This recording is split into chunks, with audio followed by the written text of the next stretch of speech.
Hello आणि नमस्कार विद्यार्थी मित्रांनो. तुम्हा सगळ्यांचं पीके ॲग्री अकॅडमीच्या ऑनलाईन प्लॅटफॉर्मवरती मनपूर्वक स्वागत. काल आपल्या सगळ्यांसमोर एमपीएससीने एक प्रसिद्धी पत्रक जारी केलेलं आहे, ज्याच्यामध्ये तुम्हाला विविध पदांच्या खूप साऱ्या जाहिराती त्या ठिकाणी पाहायला भेटतात. त्यामधलं तलाठी जी आहे याच्यावरती फोकस करून हा व्हिडिओ मी या ठिकाणी बनवतोय. तलाठ्याच्या रिलेटेड जेवढी इन्फॉर्मेशन त्याच्यामध्ये होती ही सांगण्यासाठी या ठिकाणी मी उपस्थित आहे. मग माझा उद्देश फक्त एवढा असू शकतो का, की जे तुम्ही प्रसिद्धी पत्रक वाचलंय तेवढंच मला तुम्हाला सांगायचंय, किंवा ते तर तुम्ही वाचूनही तुम्हाला त्याच्यातल्या बऱ्याचशा गोष्टी समजलेल्या आहेत. पण माझं काम या ठिकाणी आहे तुम्हाला त्या प्रसिद्धी पत्रकाच्या सोबत तुमचा अभ्यासक्रम आणि त्या अभ्यासाच्या व्यतिरिक्त आपण जे शब्द वापरतो इन बिटवीन द लाईन, त्याचे अर्थ आपल्याला आजच्या लेक्चरमध्ये या ठिकाणी समजून घ्यायचे. बघा, एमपीएससी काय करते, एमपीएससी मागच्या 1-2 वर्षामध्ये अचानक आणि भयानक बदल करते. ओके, म्हणजे एमपीएससीनं ठरवूनच दिलेलं आहे की आपल्याला डॅश डॅश डॅश घोडा लावायचा. ओके, पण ते काही जरी बदल जरी केले तरी मला या ठिकाणी असं सांगायचं, विद्यार्थी काय होतो, विद्यार्थी बदल झाला की पॅनिक होतो. विद्यार्थ्यांनी एक गोष्ट कायमची लक्षात ठेवा, जो बदल कुठलाही होऊ द्या, स्पर्धक तर सगळे सारखेच राहणार आहेत. ओके, परीक्षार्थी सगळे विद्यार्थी देणार आहेत. मग या ठिकाणी एमपीएससीने असं नव्हतं करायला पाहिजे, एमपीएससीने तसं नव्हतं करायला पाहिजे, एमपीएससीने असं केलं असतं तर चांगलं झालं असतं, एमपीएससीने तसं केलं असतं तर चांगलं झालं असतं. धोरणात्मक गोष्टी विद्यार्थ्याच्या हातामध्ये नसतात. हे प्रशासनाचं काम आहे. अभ्यास करणं हे आपलं काम. ओके, आता एमपीएससीने काय केलं बघा, मागच्या वेळेस त्यांनी लगेच राज्यसेवेमध्ये डिस्क्रिप्टिव्ह पॅटर्न आणलेला होता. तो डिस्क्रिप्टिव्ह पॅटर्न काल त्यांनी प्रसिद्धी पत्रक केलं, डिस्क्रिप्टिव्ह पॅटर्न कॅन्सल केला.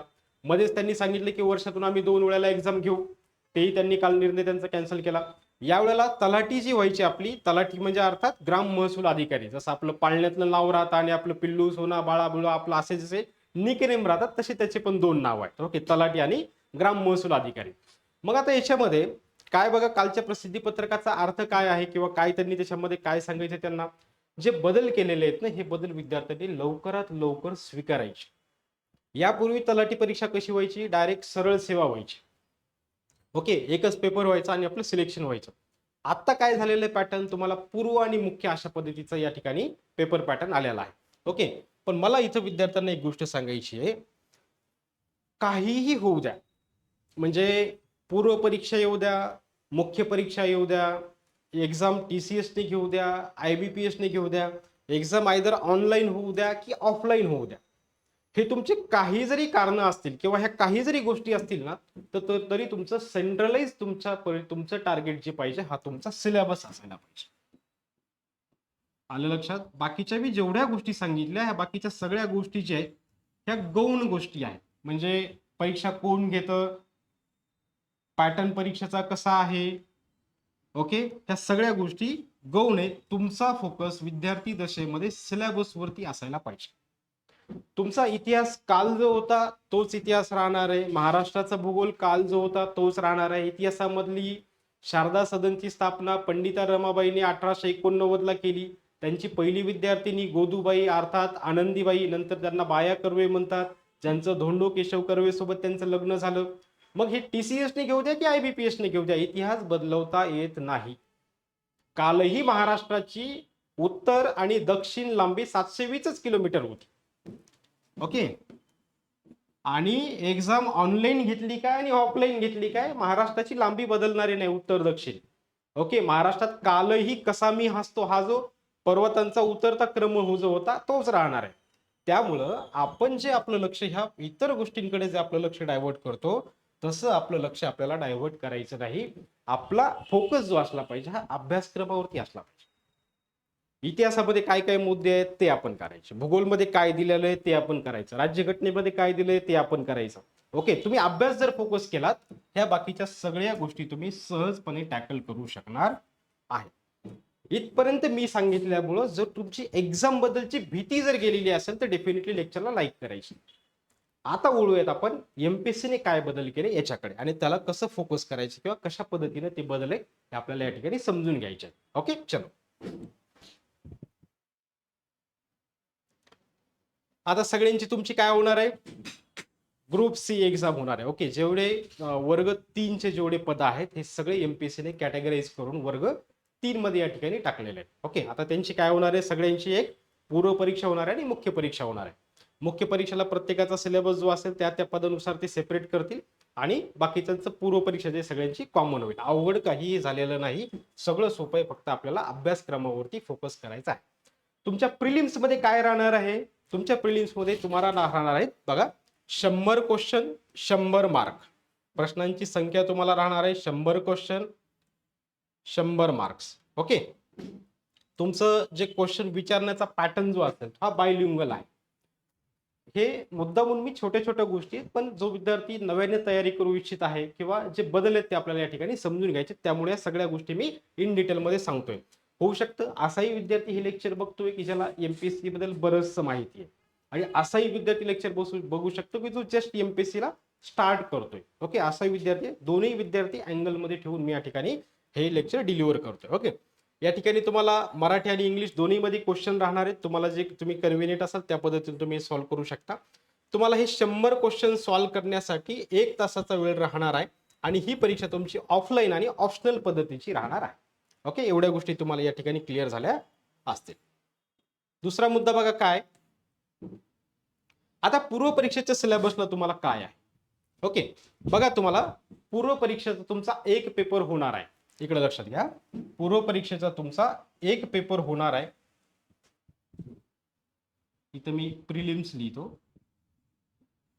ओके. प्रिलिम्सचा तुमचा एकच पेपर होणार. ओके. आणि मेन्सला तुम्हाला या ठिकाणी 2 पेपर राहणार आहेत, पेपर फर्स्ट आणि पेपर सेकंड. पेपर फर्स्ट मध्ये तुम्हाला जे आहे तुमचं मराठी आणि इंग्लिश हे राहणार आहे. आणि पेपर सेकंड मध्ये बऱ्यापैकी पेपर फर्स्टला प्रिलिम्सला जे सब्जेक्ट होते हेच राहणार आहे. त्याच्यामध्ये काही ऍडिशन सब्जेक्ट आहेत, ते आपल्याला पुढे बघायचं. त्याच्यामध्ये थोडीसं ऍडिशन केलेलं आहे. फॉर एक्झाम्पल तुमचा राईट टू इन्फॉर्मेशन ऍक्ट जो आहे, ओके, माहितीचा अधिकार जो आहे, हा तुम्हाला मेन्स मध्ये ऍड केलेला आहे, जो की तुम्हाला प्रिलिम्स मध्ये नाहीये. पण मी असं म्हणेल प्रिलिम्स मध्ये आणि मेन्स मध्ये 90% साम्य आहे. तुमचा इथं मला तुम्हाला हीच गोष्ट तुम्हाला चांगल्या पद्धतीने सांगायची आहे. जरी तुमचं प्री आणि मेन्स अशा पद्धतीचा पॅटर्न आलेला असेल, तरी तुम्हाला प्रिलिम्सला तुम्हाला इतिहास आहे, मेन्सला तुम्हाला इतिहास आहे. प्रिलिम्सला तुम्हाला भूगोल आहे, मेन्सला तुम्हाला भूगोल आहे. प्रिलिम्सला तुम्हाला अर्थशास्त्र आहे, मेन्सला तुम्हाला अर्थशास्त्र आहे. प्रिलिम्सला तुम्हाला सायन्स आहे, मेन्सला पण तुम्हाला सायन्स आहे. ओके. म्हणजे तुम्ही प्रिलिम्स जरी चांगल्या पद्धतीने केली तरी मेन्सचा तुमचा 90% अभ्यासक्रम या ठिकाणी पूर्ण होतोय. त्यामुळं पॅनिक आपण या ठिकाणी व्हायचं नाही. आपल्याला इतिहास म्हटलं, इतिहासावरती फोकस करायचं. भूगोल चांगल्या पद्धतीने करायचा, एवढा चांगला करायचा की ज्याच्यामध्ये तुमची प्रिलिम्स पण कव्हर झाली पाहिजे आणि तुमची मेन्स पण कव्हर झाली पाहिजे. ओके. पेपर फर्स्ट मध्ये तुम्हाला हे सब्जेक्ट आहेत आणि पेपर 2 मध्ये मेन्सच्या सांगितलं बऱ्यापैकी, म्हणजे जे प्रिलिम्सला आहे सगळंच मेन्सला आहे. आणि थोडंफार या ठिकाणी ऍडिशन आहे, ते कुठलं ऍडिशन आपल्याला या ठिकाणी बघायचं आहे. ओके. चलो, आता हा तुमचा प्रिलिम्सचा सिलेबस आहे. बघा प्री आणि मेन्स मध्ये काय केलेलं आहे आयोगाने किंवा काय दिलेलं आहे. तुम्हाला प्रिलिम्स मध्ये काय सांगितलंय, फक्त इतिहास सांगितलेला आहे.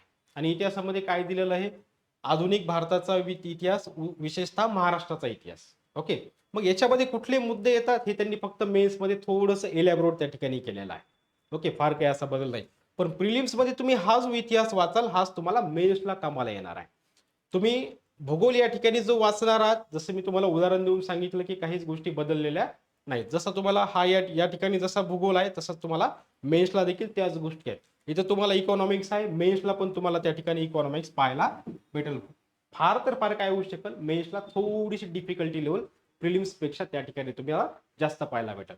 पण ज्यावेळेला स्पर्धा होते, आणि स्पर्धा ही जवळपास 50-60-1 लाख विद्यार्थी या ठिकाणी पेपर देतील अंदाज. ओके. किंवा किंबहुना त्याही पेक्षा जास्त देतील. पण जो विद्यार्थी हा प्रिलिम्सचा अडथळा पार करून जो मेन्सच्या टप्प्यामध्ये येतो ना, तो विद्यार्थी 50% त्या ठिकाणी जिंकलेला राहतो, कारण त्याची अर्धी 50% स्पर्धा त्या ठिकाणी संपलेली राहते. तुमचं पहिलं फोकस जे असलं पाहिजे, पहिला फोकस तुमचा हे प्रिलिम्स वरती असला पाहिजे. तुमचा मेन्सचा राईट टू इन्फॉर्मेशन, माहितीचा अधिकार तुम्हाला तोंडपाठ आहे. पण जर तुमची प्रिलिम्स निघली नाही तर तुमच्या त्या अभ्यासक्रमाला महत्व उरत नाही. म्हणून तुम्ही प्रिलिम्सचा टप्पा जी आपली पहिली स्टेप आहे, ही पहिली स्टेप कशी आपल्याला पार करता येईल याच्यावरती तुमचा फोकस राहिला पाहिजे. ओके. हे 3 विषय झाले तुम्हाला या ठिकाणी. त्यानंतर बघा चालू घडामोडी आहे. ओके. याच्या नावातच चालू आहे. नावच चालू आहे त्याचं. ओके, त्याला इंग्लिशमध्ये करंट अफेअर्स म्हणतात. ओके, जे फेअर नाही ते अफेअर. याचा अभ्यास तुम्ही किती जरी केलात तरी तुम्हाला याच्यामध्ये स्कोर करता येत नाही, कारण याचा आवाका खूप जास्त आहे. याचा आवाका आपल्या गावापासून चालू होतो तो जगातल्या कुठल्याही देशापाशी संपतो. त्यामुळं याच्यामध्ये जास्त फारसा स्कोर होत नाही. ओके, त्यानंतर राज्यशास्त्र आहे, त्यानंतर सामान्य विज्ञान आहे. हे सामान्य विज्ञान तुम्हाला इकडं पण आहे, कशाला, मेन्सला पण तुम्हाला त्या ठिकाणी पाहायला भेटतं. त्याच्यामध्ये फिजिक्स, केमिस्ट्री, झुलॉजी, बॉटनी, आरोग्यशास्त्र पण या ठिकाणी थोडासा इन्क्लूड केलेला पार्ट आहे. आणि आणखी कुठले 2 सब्जेक्ट आहेत ज्याला आपण मॅथ्स आणि रिझनिंग म्हणतो. ओके, अंकगणित पण आहे आणि बुद्धिमत्ता पण आहे. अंकगणित आणि बुद्धिमत्तामध्ये मार्क्स मिळवणं सोपं आहे, जसं चालू घडामोडीमध्ये मार्क्स मिळवणं अवघड आहे. सर असं कशामुळं? कारण अंकगणित आणि बुद्धिमत्तामधले टॉपिक फिक्स आहे. ओके, नळ आहे, टाकी आहे, मजूर आहेत, कामगार आहेत, रेल्वे आहे, इकडून रेल्वे आली, तिकडे रेल्वे गेली, हे डबा क्रॉस केला, तो डबा क्रॉस केला, एवढ्या वेळात क्रॉस केला, तेवढं क्रॉस केलं. त्यानंतर सगळेजण एका टेबलमध्ये भोवले, हा माणूस इकडे बघतो, तो इकडे बघतो, हा तिच्याकडे बघतो, तो तिच्याकडे बघत नाही. ओके, अशा पद्धतीचा जो पॅटर्न आहे, कारण अंकगणित आणि बुद्धिमत्तामध्ये तुमचे जे टॉपिक आहेत ना, हे टॉपिक फिक्स आहे. आणि या फिक्स टॉपिकची जेवढी तुम्ही प्रॅक्टिस कराल तेवढे तुम्हाला ह्या विषयामध्ये मार्क्स मिळवणं सोपं जातं. बरोबर, म्हणून मी तुम्हाला सुरुवातीला सांगितलं होतं की माझा उद्देश फक्त जे आयोगाने पत्र काढलं एवढं वाचून दाखवणं नाही. इन बिटवीन द लाईन जे आहे, इन बिटवीन द आपली स्ट्रॅटर्जी कशी असते हे सायमल्टेनियसली मी तुम्हाला ती गोष्ट डिलिव्हर करण्याचा प्रयत्न या ठिकाणी करतो. ओके, हे लेक्चर आपलं तसं शॉर्ट आहे. ओके, जसा वेळ मिळेल तसं मी आणखी या ठिकाणी थोडंसं याला एलॅबोरेट किंवा जास्त डिटेलमध्ये घेण्याचा देखील प्रयत्न या ठिकाणी करेल. ओके, हा झाला तुमचा प्रिलिम्सचा सिलेबस. प्रिलिम्स मध्ये तुम्हाला काय आहे, तुम्हाला 100 क्वेश्चन्स आहेत, 100 मार्क्स आहे, 1 तासाचा वेळ आहे, ऑप्शन्स आहेत, इंग्लिश आणि मराठी आहे. आणि प्रिलिम्सला तुम्हाला किती सब्जेक्टचा अभ्यास करायचा आहे? 8 सब्जेक्टचा अभ्यास करायचा आहे.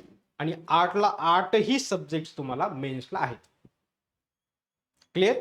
चलो, आता वळूयात आपण पुढच्या गोष्टीकडे.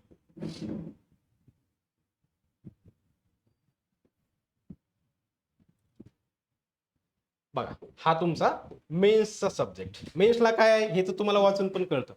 ओके, 9 वाजता तुम्हाला या गोष्टी मी सांगण्याचा प्रयत्न करतो. सांगण्याचा प्रयत्न म्हणजे लगेच सांगतो. ओके, मेन्सला काय, तुम्हाला 2 पेपर आहेत. Paper first, paper second. Paper first मध्ये काय आहे? इंग्लिश आणि मराठी. पेपर सेकंड मध्ये काय आहे बघा आता. ओके, इकडे बघा, इंग्लिशचे तुम्हाला 50 क्वेश्चन्स राहणार आहेत, 100 मार्क्स राहणार आहेत. मराठीचे 50 क्वेश्चन, 100 मार्क्स. ओके, मराठीचे क्वेश्चन्स मराठीमध्येच असतील, इंग्लिशचे क्वेश्चन इंग्लिशमध्येच असतील, याच्यामध्ये काही नाही. पण इन शॉर्ट मध्ये पेपर फर्स्ट मध्ये तुम्हाला 100 क्वेश्चन्स राहणार आहेत आणि हे 200 मार्क्स साठी राहणार आहे. आणि हे सॉल्व्ह करण्यासाठी तुम्हाला 1 तासाचा कालावधी या ठिकाणी राहणार आहे. आणि तुमचा पेपर सेकंड जो आहे, हा तुमचा पेपर सेकंड जो आहे तुम्हाला जीएस आणि क्वांटिटेटिव्ह ऍप्टिट्यूडचा राहणार आहे. ओके, सामान्य अध्ययनचा. आता या सामान्य अध्ययन मध्ये जे आपण प्रिलिम्स मध्ये सब्जेक्ट पाहिले, हे सगळे सब्जेक्ट तुम्हाला त्या ठिकाणी इन्क्लूड आहेत. कोणते कोणते मी थोडक्यात थोडं शॉर्ट मध्ये इलॅबोरेट करतो. ओके, हे बघा, चालू घडामोडी आहे, अंकगणित आहे. ओके, माहितीचा अधिकार आणि अधिनियम आहे.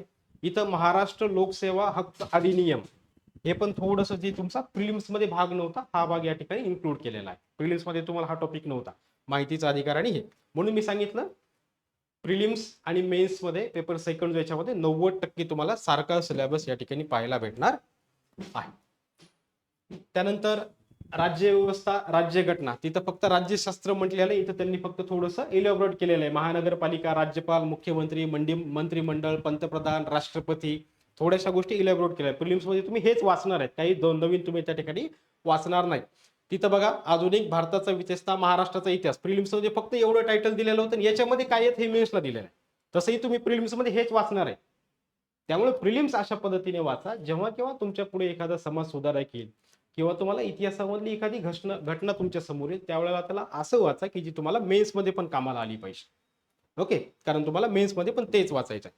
बघा, भारताचं व महाराष्ट्राचं भूगोल, इथं फक्त त्यांनी सांगितलं की याच्यामध्ये काय येणार आहे, प्रिलिम्समध्ये फक्त तेवढंच दिलेलं होतं. या ठिकाणी पर्यावरण थोडंसं इन्क्लूड केलेलं आहे, जे की तुम्हाला प्रिलिम्समध्ये नाही. ठीक आहे. अर्थशास्त्र, अर्थव्यवस्था ह्या सगळ्या गोष्टी केलेल्या आहेत. बघा, सामान्य विज्ञान आणि तंत्रज्ञान प्रिलिम्समध्ये पण तुम्हाला फिजिक्स, केमिस्ट्री, झोलॉजी, बॉटनी, ओके, थोडंसं रिमोट सेन्सिंग वाला भाग या ठिकाणी ऍड केलेला आहे आणि इन्फॉर्मेशन टेक्नॉलॉजी या ठिकाणी ऍड आहे. जसं माहितीचा अधिकार या ठिकाणी ऍड केले मेन्समध्ये, जसं इन्फॉर्मेशन अँड टेक्नॉलॉजी या ठिकाणी मेन्समध्ये ऍड केले. छोटे छोटे टॉपिक आहेत जे की प्रिलिम्सला आहेत आणि या ठिकाणी ऍड केलेले आहेत. इथपर्यंत तुम्हाला मी सांगितलेलं जर समजलेलं असेल तर डेफिनेटली लेक्चरला लाईक करा, शेअर करा आणि सबस्क्राईब करा. आता जे ॲग्रिकल्चरचे विद्यार्थी आहेत, ॲग्रिकल्चरच्या विद्यार्थ्यांना थोडंसं आणखी किंतु परंतु त्यांच्या मनामध्ये चालू आहे की एमपीएससी कधी काय करेल. आपल्याला एवढं तर समजलेलं आहे की आपली कृषी सेवकची जी एक्झाम आहे, कृषी सेवकची एक्झाम आपली कोण घेणार आहे, हे एमपीएससी घेणार आहे.